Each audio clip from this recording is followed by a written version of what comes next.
Everyone, welcome back to my channel. This is doctor Monisha और आप सभी का वेलकम करती हूँ अपने चैनल में। आज बात करेंगे बहुत ही इंपॉर्टेंट अपडेट के लिए उन सभी स्टूडेंट्स को एड्रेस करना चाहती हूँ जो कि नेट की तैयारी कर रहे हैं और थोड़ी सी ढीली तैयारी कर रहे हैं। मतलब आप में से जो भी स्टूडेंट्स ऐसे हैं जो कि नेट तो देना चाहते हैं लेकिन अभी सोच रहे हैं कि चलो कोई बात नहीं, जून का नहीं तो दिसंबर का नहीं तो अगले साल जून का मैं नेट क्लियर कर लूंगा या कर लूंगी। तो उन सभी स्टूडेंट्स के लिए बहुत इंपॉर्टेंट वीडियो वाला है क्योंकि नेट का एग्जाम आने वाले समय में और भी ज्यादा टफ होने वाला है, इसकी घोषणा कर दी गई है। कैसे, चलिए वीडियो के मैं बहुत अच्छे से एक्सप्लेन करूंगी, तो वीडियो के लास्ट तक आपको बने रहना है। अब बात कर लेते हैं कि इन्हें तो आप अच्छे से जानते हैं, ये हैं एम जगदीश कुमार जी जो कि नेट के यूजीसी के चेयरमैन थे, अभी रिटायर हो गए हैं। लेकिन इन्होंने एक बात कही है, हालांकि ये रिटायर हो गए हैं लेकिन जब ये बात कह रहे हैं तो इसका मतलब है उसमें वजन है, तभी ये बात कह रहे हैं कि आगे आने वाले समय में जो टेस्टिंग प्रणाली है उसमें चेंज होगा। जो एंट्रेंस टेस्ट है वो डायनेमिक होने वाला है, मतलब एडाप्टिव टेस्टिंग की प्रणाली को ये अपनाने वाले हैं। अभी नहीं, कुछ सालों के बाद, 2 या 3 सालों के बाद ये टेस्टिंग प्रणाली आ जाएगी। ये क्या है अब ये मैं आपको एक्सप्लेन कर देती हूँ कि जैसे कि अभी आपको एक पेपर मिलता है, आप नेट का पेपर देने जाते हैं तो आपको एक पेपर 1 होता है और एक पेपर 2 होता है। दोनों ही पेपर जो हैं वो आपके सामने दिखते हैं, चाहे तो आप पेपर 1 पहले अटेम्प्ट करें चाहे पेपर 2 अटेम्प्ट करें। ठीक है, सारे क्वेश्चन आपके सामने होते हैं, पूरे 150 क्वेश्चन। ठीक है, 50 पेपर 1 के और आपके 100 आपके पेपर 2 के।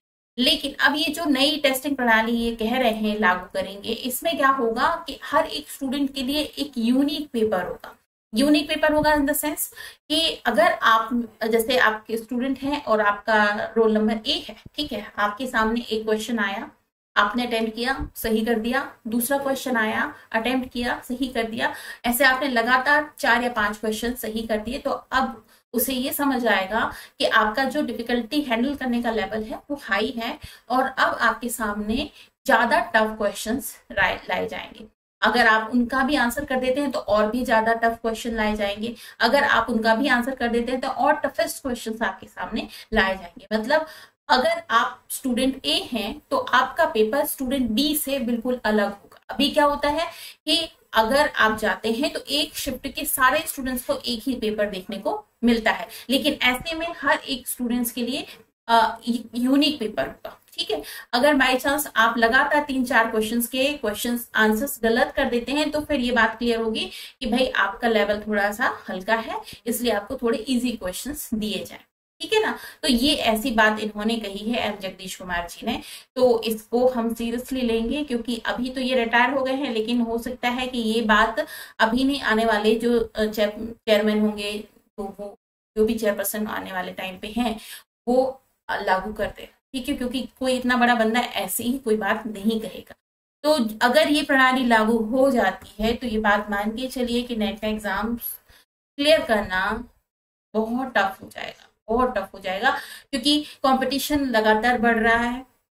और आप ये मान के चलें कि इतने सारे स्टूडेंट्स अभी फॉर्म फिल करते हैं, उनमें से बहुत कम 6% आपके नेट क्लियर करते हैं, 1.5 या 2% जो है वो JRF क्लियर करते हैं। तो इनके लिए तो बहुत जरूरी है कि भाई ये क्रीम निकालें, है ना। तो ये ऐसी प्रणाली को लेकर आएंगे और ये इन्हें लागू करने में कोई दिक्कत भी नहीं होगी क्योंकि AI का जमाना है और इसमें इनके लिए एक बेनिफिट ये होगा कि चीटिंग के ऑप्शंस खत्म हो जाएंगे। हर एक स्टूडेंट को यूनिक पेपर मिलना है, इसलिए चीटिंग का कोई स्कोप नहीं रहेगा और जो पेपर लीक होने की संभावनाएं होती हैं वो भी खत्म हो जाएंगी। इस वजह से इनके लिए तो बेनिफिट रहेगा, लेकिन हम स्टूडेंट्स के लिए बहुत मुश्किल होने वाली है। तो अगर आप में से जो भी स्टूडेंट्स नेट क्लियर करना चाहते हैं तो अब जून का या दिसंबर का एग्जाम आप अच्छी मेहनत करके दीजिए ताकि आप उसे क्लियर कर लें। अभी ना तो नेगेटिव मार्किंग की कोई बात है और ना ही आपको इस तरीके की टेस्टिंग प्रणाली से गुजरना है, इसलिए अभी आप चाहें तो नेट क्लियर कर सकते हैं। ठीक है, आप हमारे इस चैनल को जरूर पहचानते होंगे क्योंकि यूजीसी नेट की कंप्लीट प्रिपरेशन मैं यहाँ बिल्कुल कंप्लीटली फ्री कराती हूँ। तो आप पेपर 1 के कंप्लीट वीडियोस देख सकते हैं, प्लेलिस्ट बनी हुई है, आप जाकर फ्री में पढ़ाई कर सकते हैं। कोई चार्ज आपको, कोई शुल्क आपको नहीं देना है, आपको केवल चैनल सब्सक्राइब करना है। और अगर आपका पेपर 2 एजुकेशन है तो एजुकेशन के भी कंप्लीट वीडियोस मैंने बना रखे हैं। अभी मैंने एजुकेशन का सिलेबस आपको एक्सप्लेन किया था। तो जो भी स्टूडेंट्स एजुकेशन के हैं, चाहे वो हिंदी मीडियम के हों या इंग्लिश मीडियम के हों, वो हमारे इस चैनल से जरूर जुड़े। अगर आप नोट्स लेना चाहते हैं पीडीएफ फॉर्म में तो भी आप मुझसे संपर्क कर सकते हैं। दिए हुए मैसेज पर आप मुझे मैसेज कर दीजिए, आपको बहुत अच्छे नोट्स में प्रोवाइड कर सकती हूँ पीडीएफ के फॉर्म में। तो आज के वीडियो को बनाने का मकसद यही था कि जो भी स्टूडेंट्स थोड़े से ढीले हैं एग्जाम देने की प्रिपरेशन करने में, वो थोड़े से सिंसियर हो जाएं, क्योंकि अगर अभी नहीं किया तो आने वाले समय में करना बहुत मुश्किल होने वाला है। तो वीडियो को यहीं पर फिनिश करती हूँ, कल फिर मिलती हूँ बहुत नए टॉपिक के साथ में, लेकिन कंप्लीटली ऑथेंटिक इन्फॉर्मेशन मैं आपको देती हूँ, तो इधर उधर की बातें नहीं बताती हूँ। तो वीडियो को जरूर लाइक कीजिएगा, अगर अच्छा लगा है चैनल को जरूर सब्सक्राइब कर लीजिए, और अगर आपको बहुत अच्छा लगा है चैनल तो ज्वाइन भी कर सकते हैं। तो आज के वीडियो को यहीं करती हूँ फिनिश, कल फिर मिलती हूँ, तब तक के लिए